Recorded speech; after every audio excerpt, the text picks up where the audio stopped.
ನಮಸ್ಕಾರ ವೀಕ್ಷಕರೇ, ಎಲ್ಲರಿಗೂ ಸ್ವಾಗತ. ನಾನು ನಿಮ್ಮ ಸಂದೀಪ್ ಗೌಡ.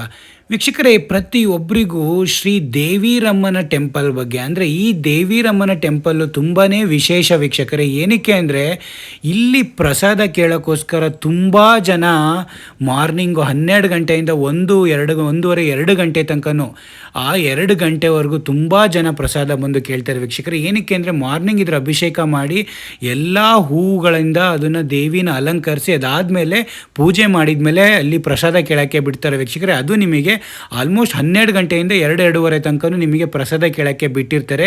ಅದಕ್ಕೋಸ್ಕರ ಇಲ್ಲಿ ಶನಿವಾರ, ಭಾನುವಾರ, ಸೋಮವಾರ, ಶನಿವಾರ ಮಾತ್ರ ತುಂಬ ಜನ ಬಂದಿರ್ತಾರೆ. ಯಾರೇ ಏನೇ ಕಷ್ಟಗಳಿರಲಿ, ನಿಮಗೆ ಆ ಕೆಲಸ ಆಗುತ್ತಾ ಇಲ್ವಾ ಅಂತ ಏನಾದ್ರು ಪ್ರಸಾದ ಕೇಳಬೇಕು ಅಂದರೆ ಈ ದೇವಿರಮ್ಮನ ಟೆಂಪಲ್ಗೆ ನೀವು ಬರಲೇಬೇಕು ವೀಕ್ಷಕರೇ. ಈ ದೇವಿರಮ್ಮ ಟೆಂಪಲ್ ಇರೋದು ಹಗ್ರೇಲಿ ವೀಕ್ಷಕರೇ. ಇದು ಹಾಸನಿಂದ 19 ಕಿಲೋಮೀಟರ್ ಆಗುತ್ತೆ. ನೀವು ಬೇಲೂರಿಂದ ಬರ್ತಿದ್ರೆ ಬೇಲೂರಿಂದ 17 ಕಿಲೋಮೀಟರ್ ಆಗುತ್ತೆ ವೀಕ್ಷಕರೇ. ಹಾಗಾಗಿ ಇದು ಹಾಸನ ಡಿಸ್ಟಿಕಲ್ಲಿ ಇರೋದ್ರಿಂದ ತುಂಬಾ ಫೇಮಸ್ಸು ಈ ದೇವಿರಮ್ಮ ಟೆಂಪಲ್ಲು.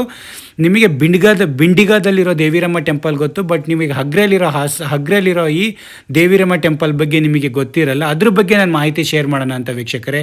ಯಾರೇ ಬರೋದಿದ್ರು ನೀವು 10:30, 11 ಗಂಟೆಲಿ ಬನ್ನಿ.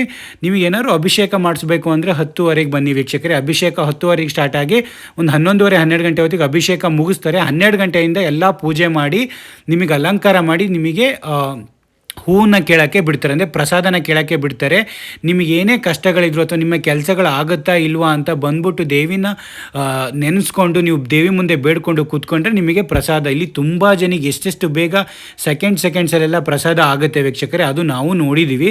ಹಾಗಾಗಿ ಪ್ರತಿಯೊಬ್ಬರಿಗೂ ಇದ್ರ ಇನ್ಫಾರ್ಮೇಷನ್ ತಿಳಿಸ್ಕೊಡೋಣ. ಈ ದೇವಿರಮ್ಮನ ಬಗ್ಗೆನೂ ತುಂಬ ಜನ ವಿಸಿಟ್ ಮಾಡಲಿ, ಇಲ್ಲೂ ಬಂದು ಅವರ ಏನೇ ಕಷ್ಟ ಕಾರ್ಪಣ್ಯಗಳಿದ್ರು ಇಲ್ಲೂ ಬಂದು ಬೇಡ್ಕೊಂಡು ತಾಯಿ ಪ್ರಸಾದನ ಕೇಳ್ಕೊಂಡ್ರೆ ಅವ್ರಿಗೆ ಒಳ್ಳೇದಾಗತ್ತಾ ಇಲ್ವಾ ಅಂತ ಅಲ್ಲೇ ನಿಮಗೆ ಗೊತ್ತಾಗುತ್ತೆ ವೀಕ್ಷಕರೇ. ಟೈಮ್ ತೊಗೊಳುತ್ತಾ ಅಥವಾ ಇಮಿಡಿಯೇಟ್ಲಿ ಆಗುತ್ತಾ ನಿಮ್ಮ ಕೆಲಸ ಏನೇನು ಅಂದ್ಕೊಂಡಿದ್ದೀರಾ ಅಂತ. ಹಾಗಾಗಿ ನೀವು ಇಲ್ಲೂ ಬಂದು ನೀವು ಇದನ್ನು ತಾಯಿ ದೇವರಮ್ಮನ ದರ್ಶನನೂ ಪಡಿಬೋದು. ಅಷ್ಟು ಚೆನ್ನಾಗಿದೆ. ತುಂಬ ವರ್ಷದ ಹಳೇ ಕಾಲದ ಟೆಂಪಲ್ಗಳು ವೀಕ್ಷಕರೇ. ತಾಯಿ ಉದ್ಭವ ಆಗಿರೋದು ಇಲ್ಲೇ.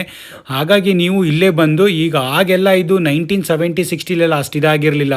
ಈಗ 90s ಆದಮೇಲೆ ಈ ದೇವಸ್ಥಾನ ತುಂಬಾ ಫೇಮಸ್ ಆಗಿದೆ ವೀಕ್ಷಕರೇ. ತುಂಬ ಜನ ಇಲ್ಲಿಗೆ ಜನಸಂಖ್ಯೆ ಹರಿದು ಬರ್ತಾರೆ ತಾಯಿನ ಆಶೀರ್ವಾದ ಪಡ್ಕೊಳಕ್ಕೆ ಮತ್ತು ಅವರ ಕಷ್ಟ ಪರ್ಪಣೆಗಳಿಗೆ ತಾಯಿ ಹತ್ರ ಬೇಡ್ಕೊಳಕ್ಕೆ ವೀಕ್ಷಕರೇ. ಮತ್ತು ಇಲ್ಲಿಗೆ ಬಂದ್ಬಿಟ್ಟು ತುಂಬ ಮಡಿಗಳನ್ನೂ ತಗೊಬಂದು ಮಡಿನೂ ತಾಯಿಗೆ ಅರ್ಪಿಸ್ತಾರೆ. ಹಾಗಾಗಿ ಇದ್ರ ಇನ್ಫಾರ್ಮೇಷನ್ನ ಪ್ರತಿಯೊಬ್ಬ ಜನಗಳಿಗೂ ತಿಳಿಸ್ಕೊಡ್ಬೇಕು ನಮ್ಮ ವೀಕ್ಷಕರಿಗೆ ಅಂತ ಒಂದು ಸ್ಮಾಲ್ ವಿಡಿಯೋ ಮಾಡಿದ್ದೀನಿ. ಪ್ಲೀಸ್ ಲೈಕ್ ಮಾಡಿ, ಶೇರ್ ಮಾಡಿ, ಸಬ್ಸ್ಕ್ರೈಬ್ ಮಾಡಿ. Thank you.